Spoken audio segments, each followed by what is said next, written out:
Hi everyone, welcome. Oi todo mundo, sejam bem-vindos à nossa aula 37.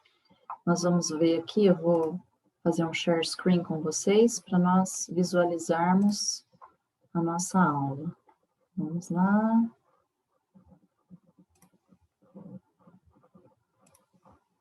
Vamos pegar aqui o Word.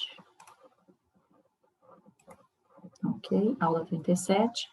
O nome da aula é Familiaridade com Dicionários Bilíngues Impressos e Online, tá? Aqui atrás de mim eu tenho a foto da capa de um dicionário que eu uso muito, gosto muito, que é o Merriam-Webster, tá? Aí vai de preferência, né? Algumas pessoas preferem dicionários americanos, como é o Merriam-Webster, outras pessoas vão preferir os dicionários de inglês britânicos, né? O Oxford, Cambridge. Nós temos também os dicionários Longman, Collins, todos são muito bons, tá bom? A gente saber usar o dictionary que faz a diferença. Repita comigo o dicionário em inglês. Dictionary. Dictionary, ok? Bom, familiaridade. A gente ter uma familiaridade é a gente ter saber usar aquilo é familiar para a gente, aquilo a gente conhece bem, tá? É conhecer bem. Então, familiaridade com dicionários bilíngues. O que é o dicionário bilíngue? É aquele que tem as duas línguas, né? Português, inglês, português. Então, você tem a palavra em português e a tradução para o inglês, você tem a palavra em inglês e a tradução para o português. Impressos, como a gente sempre usou, e online, como a gente tem agora, pode usar pelo celular, né? Tem os aplicativos que são super fáceis, super tranquilos aí. Hoje em dia, existem tradutores, né, que fazem a tradução de uma frase inteira, de um trabalho inteiro, às vezes, né?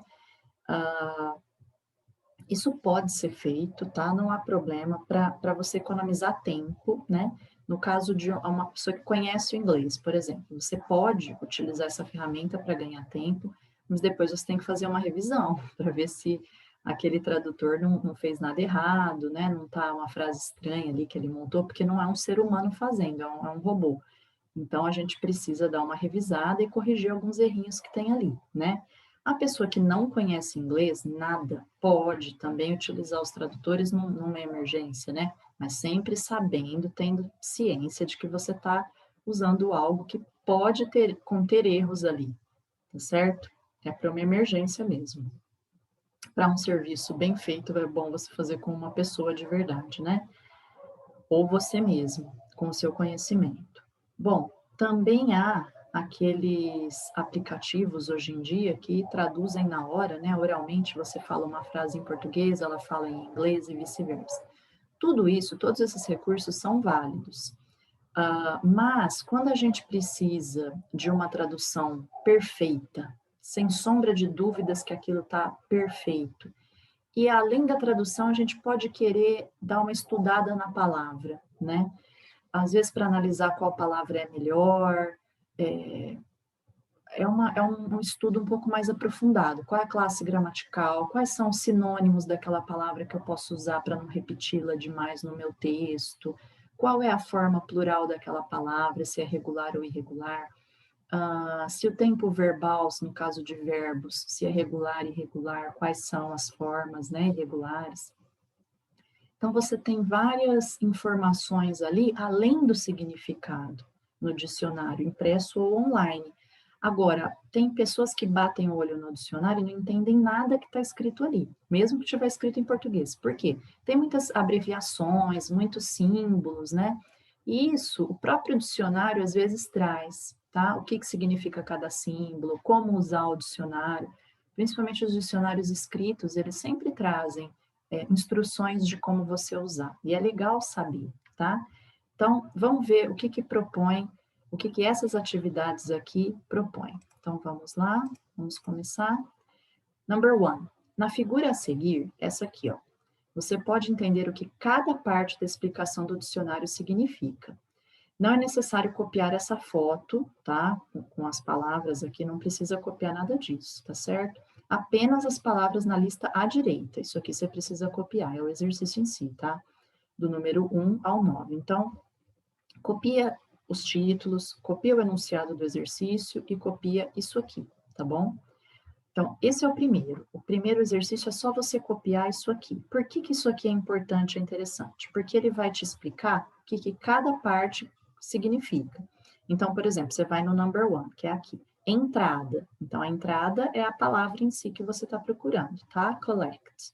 Number two, tradução da entrada. Então, você tem um exemplo aqui, por exemplo, number two, tá? Eles deram o number two em outra palavra, não no collect. Na collecting, tá? Então, eles colocaram aqui, ó. O que que significa collecting? Coleção, reunião. Então, é a tradução. Number three, expressão idiomática. Volta aqui na palavra collect. A collect telegram. Telegrama apagar. Então, aqui nesse caso, collect telegram não seria telegrama coleta, não é isso, é telegrama apagar. Isso é uma expressão idiomática, é quando uma expressão ela tem um significado diferente do que aquilo do que está escrito realmente, tá? Não, vocês vão estudar isso mais para frente. Number four, tradução da expressão idiomática. Então, a expressão idiomática é collect telegram, a tradução já está a seguir. Number five, classificação gramatical. Então, por exemplo, você tem aqui, né, o quadradinho, ó, number five, se refere a esse quadradinho aqui com um V, tá vendo? É uma letra V pequenininha, significa que é um verbo. Ah, mas como que eu vou saber isso aí? No próprio dicionário tem essa legenda de V é verbo, N é noun, que é substantivo, né? Se for em inglês, tá certo? Se for o S é substantivo, se for o adjetivo, acho que é ADJ, e assim por diante, tá? Six, plural. Então, vamos atrás do six, aqui. Então, vamos lá. Collection, coleção, compilação, coleta para obras de caridade. Plural, exames, provas parciais, tá? Então, collection pode ser um plural, significando exames, tá? Seven, variante geográfica. Então, nós temos aqui, seven. Por que variante geográfica? Tem um EU, significa Estados Unidos. Por quê? Porque collector significa colecionador, cobrador, coletor, mas nos Estados Unidos varia, é uma variante, varia isso aí, significa inspetor de alfândega. Nós vamos ter vários casos assim, uma palavra que nos Estados Unidos significa uma coisa e, por exemplo, na Inglaterra, ou na Austrália, ou no Canadá, significa outra coisa, tá? Number 8, pronúncia, fonética. Vamos atrás do number 8 aqui. Esse aqui é o que mais assusta as pessoas quando abrem o dicionário, né? Essas letrinhas assim, meio estranhas, com um apóstrofo entre esses símbolos aqui, o que que significa isso? É a pronúncia da palavra, é como se fala, tá? Ah, mas lendo assim, como é que eu vou saber, né? Bom, uma dica bem rapidinha, onde a gente tem esse apóstrofo, que alguns alunos falam que é uma vírgula voando, é uma vírgula lá em cima, isso é chamado apóstrofo, tá? Onde tem esse apóstrofo, significa que a sílaba a seguir, ela é tônica, tá? Então, significa que ela é mais forte. Então, por exemplo, aqui não é collectibles, nem collectibles, nem collectibles. A sílaba forte é o lec. Collectibles, collectibles. Como eu sei isso? Porque tem um apóstrofo logo à esquerda, tá? Se a primeira sílaba fosse a forte, o apóstrofo estaria aqui, ó, aqui em cima. Então, isso dá uma ideia de qual é a sílaba forte, já dá uma ideia legal de pronúncia. Muitas pessoas, até que às vezes têm um conhecimento bom de inglês, às vezes erram na sílaba tônica. E para não ter dúvida, mas espera aí, tem duas pessoas falando de forma diferente essa palavra. E isso já aconteceu comigo várias vezes, né? Mas tem uma pessoa falando essa palavra de um jeito, tem uma pessoa falando a pronúncia de outro, qual que está certo? Qual é o melhor lugar para a gente saber qual está certo? O dicionário, é o lugar oficial, tá? Ali não tem como, tá certo? É muito legal, eu sempre consultei muito para tirar minhas dúvidas sobre isso, por exemplo, tá? Ai, teacher, mas esses outros símbolos aqui tem um E de ponta cabeça, como é que eu vou saber o que isso significa para aprender a pronunciar?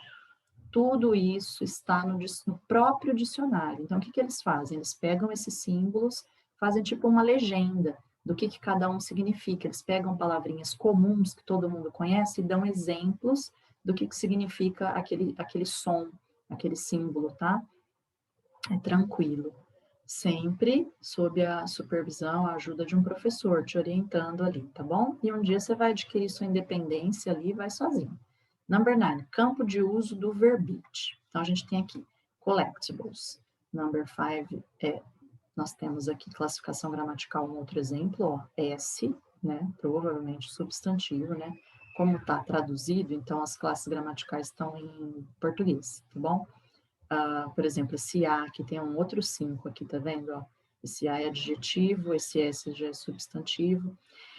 E aí, ele vem escrito aqui, com, C-O-M, ponto, né? O que significa isso? É o campo de uso, verbete significa palavra, tá, gente? Campo de uso, a área que esse que é utilizado, tá? Então, aqui no caso, significa comercial. Então, por exemplo, collectibles, ele é um tipo de uso comercial. Efeitos significa efeitos à cobrança, são os collectibles, tá? Bom, você só vai copiar aqui nesse primeiro exercício. Number 2. A seguir, faça os seguintes exercícios. Letra A, o da esquerda. Você vai fazer esse exercício aqui. Você vai numerar as palavras na ordem em que elas aparecem no dicionário. Então, por exemplo, number the words, a alfabética, da primeira letra da esquerda para a direita, da segunda letra da esquerda para a direita, etc. Exemplo, eu vou fazer esse aqui com vocês, ó. Você tem lá no dicionário, isso é muito importante, às vezes a pessoa não consegue localizar onde está a palavra. O dicionário é em ordem alfabética, para a primeira letra, para a segunda, para a terceira e assim por diante. Então, eu quero uma palavra que começa com C, beleza, o C está lá. Aonde que a segunda letra é o H? Aonde que está essa palavra? Também a segunda letra é em ordem alfabética. Então, por exemplo, ó, chair, cat, cereal. A segunda letra, qual é a que vem primeiro? É a letra A de cat. Então, cat, você vai colocar número 1 aqui, ó, tá? Numere as palavras na ordem em que elas aparecem no dicionário. A segunda letra é E e a terceira letra, a segunda letra da outra palavra é H. Qual que vem primeiro? E. A, B, C, D, E. Então, o cereal seria number 2 e o chair seria number 3. Faça com as outras, tá bom? Exercício B, o da direita. Escolha uma palavra do dicionário em inglês e encontre exemplos destes elementos no seu dicionário. Então, você vai escolher uma palavra e encontrar exemplos. Os alunos que acessam a internet, você pode usar o dicionário online. Os alunos que não têm acesso, você pode usar um dicionário comum, tá? Que você encontra até em bibliotecas. Então, vamos ver o da direita. Escolha uma entrada, né, a palavra, e encontre exemplos desses elementos no seu dicionário. Então, a entrada, verbete. Escolhe um qualquer, põe aqui, tá bom? Em inglês, claro. Frase exemplo, põe uma frase que apareça lá. A tradução, qual é a classificação gramatical, os diferentes significados, o plural e a indicação de entradas semelhantes, por exemplo, palavras que também sinônimos, né? Você vai seguir as explicações acima, tá bom? É isso, pessoal. Quando nós estivermos no presencial, nós podemos até fazer um exercício prático, tá? Vocês pegam um dicionário, eu vou fazendo perguntas e vocês vão localizando as respostas, ok?